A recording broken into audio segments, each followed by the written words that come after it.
वर्ष 2025 हमारे तुला राशि के जातकों के लिए कैसा रहने वाला है, इसी बात की हम चर्चा विस्तार पूर्वक से अच्छी तरीके से अपने तुला राशि के दर्शकों के लिए करने वाले हैं कि वर्ष 2025 में आपको क्या प्राप्त होने वाला है, किन चीज़ों की आपको सावधानी बरतनी है। हर एक बात पर हम चर्चा विस्तार पूर्वक अच्छी तरीके से करने वाले हैं इस प्रोग्राम में। नमस्कार, मैं ज्योतिष आचार्य शिवराज शास्त्री आप लोगों का हार्दिक स्वागत कर रहा हूँ। ये प्रोग्राम आपके लगन पर आधारित है, आपकी चंद्र राशि पर आधारित है। आपको दोनों चीज़ें नहीं पता, मेरी लगन क्या है, मेरी चंद्र राशि क्या है, तब वह स्थिति में इस प्रोग्राम को आप नाम राशि पर देख सकते हैं। चलिए बिना देर के हुए हम समझने का प्रयास करते हैं कि वर्ष 2025 हमारे तुला राशि के दर्शकों के लिए स्पेशली कैसा रहेगा। चलिए प्रोग्राम को प्रारंभ करते हैं, समझने का प्रयास करते हैं। अगर आप अपनी कुंडली पर परामर्श विश्लेषण विस्तार पूर्वक अच्छी तरीके से अनलिमिटेड समय के साथ में करवाना चाहते हैं तो आप हमारे दिए गए नंबर पर आप संपर्क करके अपनी कुंडली का परामर्श विश्लेषण विस्तार पूर्वक अच्छी तरीके से अनलिमिटेड समय के साथ में A to Z यानी कि तुरंत करवा सकते हैं।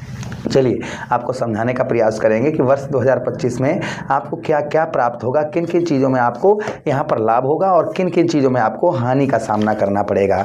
हर एक चीज़ की हम चर्चा विस्तार पूर्वक अच्छी तरीके से करेंगे। चलिए, और अगर आप जो है गौ मैया की सेवा कुछ करना चाहते हैं तो आप जो है हमारे दिए गए नंबर पर आप जो भी करना चाहें वह सेवा आप कर सकते हैं। तो सबसे पहले हम बात करेंगे आपके नवम भाव की, ग्रहों का गोचर। आपको एक बार हम ग्रहों का गोचर भी बता देते हैं। देखिए वर्ष 2025 में जो ग्रह हैं, हमारे 4 ग्रह ऐसे जो हमारे जीवन को परिवर्तन करने वाले, जैसे शनिदेव महाराज एक राशि में 2.5 वर्ष तक गोचर करते हैं। राहु महाराज 18 महीने एक राशि में गोचर करते हैं।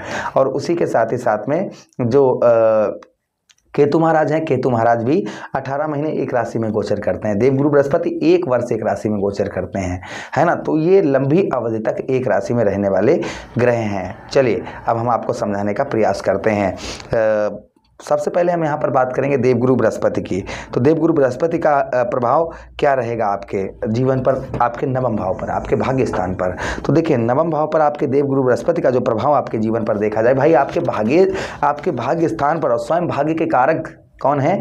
देवगुरु बृहस्पति हैं, स्वयं भाग्य के कारक हैं और भाग्य स्थान पर आपके रहेंगे। कब रहेंगे? ध्यान दीजिएगा, 14 मई 2025 के बाद में आपके नवम भाव पर देवगुरु बृहस्पति आएंगे। जो नवम भाव पर यहाँ पर आएंगे तो आपके भाग्य को प्रबल बनाएंगे, यानी कि आप जो है जो आपका भाग्य है उस भाग्य, एक तो भाग्य कहते हैं एक भाग्य और एक सौभाग्य, और भाग्य में सौभाग्य में प्रबलता हो जाए, यानी कि बहुत तेज गति हो जाए, तो फिर काम कैसे बनेंगे सोचिएगा। अंदाजा लगाइए इस चीज़ का आप कि भाग्य को यहाँ पर देवगुरु बृहस्पति आपके नवम भाव पर यहाँ पर आपके जो है प्रबलता लेकर आएंगे। आपके भाग्य में आपके यहाँ पर देवगुरु बृहस्पति सबसे पहले आपके भाग्य में यहाँ पर वृद्धि करेंगे। अच्छा, उसी के साथ विद्यार्थियों के लिए उच्च शिक्षा, जो भाई विद्या के कारक हैं, विद्या के कारक कौन है? ज्ञान के कारक हैं देवगुरु बृहस्पति। तो यहाँ पर ज्ञान, जो आपके अंदर ज्ञान है और आपके ज्ञान स्थान पर ही रहेंगे तो आपके यहाँ पर जो है आपके ज्ञान में वृद्धि करेंगे। आपके जो विद्यार्थीगण हैं, स्टूडेंट हैं, उनके लिए बहुत उत्तम, बहुत अच्छा यहाँ पर देखा जाएगा। अच्छा, उसी के साथ ही साथ आगे हम बात करते हैं देवगुरु बृहस्पति की। नवम भाव पर यहाँ पर देवगुरु बृहस्पति का और भी प्रभाव रहेगा आपके शिक्षा क्षेत्र में, ज्ञान ध्यान के क्षेत्र में, और संतान, भाई संतान के कारक देवगुरु बृहस्पति हैं। तो आपके संतान, जो आपकी संतान है, आपको संतान से भी पूर्ण सुख जो है, लेकिन ये सब पूर्ण सुख मिलेगा, लेकिन कब मिलेगा इस चीज़ का ध्यान दीजिएगा। 14 मई के बाद भाई अभी देवगुरु बृहस्पति आपके कहाँ पर हैं? अभी अष्टम भाव पर हैं। और जब जिस समय ये जो है नवम भाव पर आएंगे, भाई नवम भाव पर आएंगे और नवम भाव से 1 2 3 4, देखिए 1 2 3 4 5 लगन भाव पर दृष्टि डालेंगे तो मानसिक तनाव, टेंशन आपकी वह कम देखी जाएंगी। 1 2 3 4 5 6 7 तृतीया भाव पर दृष्टि डालेंगे तो कहीं ना कहीं आपके साहस में वृद्धि करेंगे। भाइयों से आपका रिश्ता, रिलेशन आपका उत्तम, बहुत अच्छा देखा जाएगा। उसी के साथ देखिए 1 2 3 4 5 6 7 8 और 9 आपके कहाँ पर दृष्टि डालेंगे देवगुरु बृहस्पति? आपके पंचम भाव पर। तो संतान का सुख भी प्राप्त होगा और साथ ही साथ में आपको जो है विद्या, पढ़ाई लिखाई भी उत्तम देखी जाएगी, और आपका जो लव लाइफ है वह लव लाइफ आपकी उत्तम बेहतर देखी जाएगी। ये तो देवगुरु बृहस्पति का प्रभाव रहेगा, ठीक है। अब हम बात करेंगे यहाँ पर किसकी? केतु महाराज की। केतु महाराज का प्रभाव क्या रहेगा? केतु महाराज आपके कहाँ पर रहेंगे? केतु महाराज आपके 11th हाउस पर विराजमान रहेंगे, एकादश भाव पर। तो यहाँ पर आपको सफलता तो प्राप्त होगी, किंतु थोड़ा सा परिश्रम भी आपको करना पड़ेगा। परिश्रम से ही आपको जो है सफलता यहाँ पर केतु महाराज आपको दिलवाएंगे। जो आप भाई कुछ मेहनत करेंगे तभी आपको कुछ रिजल्ट आपको उत्तम अच्छे दिखाई देंगे, लाभ अच्छा दिखाई देगा आपको। अच्छा, उसी के साथ ही साथ पिता के साथ में हो सकता है आपकी अनबन रहे वर्ष 2025 में। वो भी कब? 18 मई 2025 के बाद में, उससे पहले ठीक है। जब आपके नवम एकादश भाव पर रहेंगे तो कहीं ना कहीं पिता के साथ में आपकी हो सकता है ये अनबन करवाएं, ये चीज़ें हो सकती हैं। उसी के साथ ही साथ में भाई बहनों का सहयोग तो पूर्ण तरीके से प्राप्त होगा, लेकिन कभी कभी भाइयों से या बहनों से आपको, बड़े भाई बहनों से आपको कभी कभी दुख का भी सामना करना पड़ेगा, ये भी देखा जाएगा। भाई कहाँ पर केतु रहेंगे, आपके 11th हाउस पर रहेंगे, तो केतु का को थोड़ा बहुत प्रभाव देखने को आपको मिलेगा। अच्छा, उसी के साथ ही साथ आगे हम बात करते हैं किसकी, राहु महाराज की। राहु महाराज कहाँ पर रहेंगे, आपके पंचम भाव पर विराजमान रहेंगे। फिलहाल में देवगुरु बृहस्पति की दृष्टि तो पड़ रही है आपके पंचम भाव पर, किंतु यहाँ पर पंचम भाव पर राहु महाराज यहाँ पर आपके भाग्य, तो आपका भाग्य है, आपके भाग्य में वृद्धि करेंगे। भाई 1 2 3 4 5 भाग्य स्थान पर दृष्टि डालेंगे। देवगुरु बृहस्पति यहाँ पर बैठे होंगे तो राहु की दृष्टि वहाँ पर पड़ रही होगी, तो भाग्य को यहाँ पर देवगुरु बृहस्पति भी प्रबल बनाएंगे और राहु का भी थोड़ा सा धक्का लगेगा, तो आपको भाग्य का साथ उत्तम बेहतर तुला राशि के दर्शकों को यहाँ पर वर्ष 2025 में देखने को मिलेगा। अच्छा, उसी के साथ ही साथ आगे हम बात करते हैं देवगुरु बृहस्पति की। आपके पंचम भाव पर यहाँ पर आपकी लव लाइफ में कभी कभी ये कष्ट पहुँचाने का प्रयास करेंगे। जो आपकी लव लाइफ रहेगी उसमें कभी कभी ये है आपको थोड़ा बहुत कष्ट भी देने का प्रयास कर सकते हैं, किंतु यहाँ पर कष्ट भाई देवगुरु बृहस्पति की दृष्टि राहु पर पड़ेगी और राहु की दृष्टि देवगुरु बृहस्पति पर पड़ेगी, तो थोड़ा सा यहाँ पर खींचातानी रहेगी, कभी कभी उलट पलट थोड़ा सा रहेगा, किंतु खासकर आपका अच्छा ज़्यादा देखा जाएगा, यानी कि लव लाइफ आपकी अच्छी ज़्यादा देखी जाएगी। ठीक है, ये भी देखा जाएगा वर्ष 2025 में। अच्छा, उसी के साथ ही साथ आगे हम बात करते हैं पंचम भाव पर विद्यार्थियों को कभी कभी पढ़ाई में कभी कभी थोड़ा बहुत कष्ट भी उठाना पड़ सकता है, किंतु ज़्यादातर आपकी शिक्षा उत्तम बेहतर देखी जाएगी।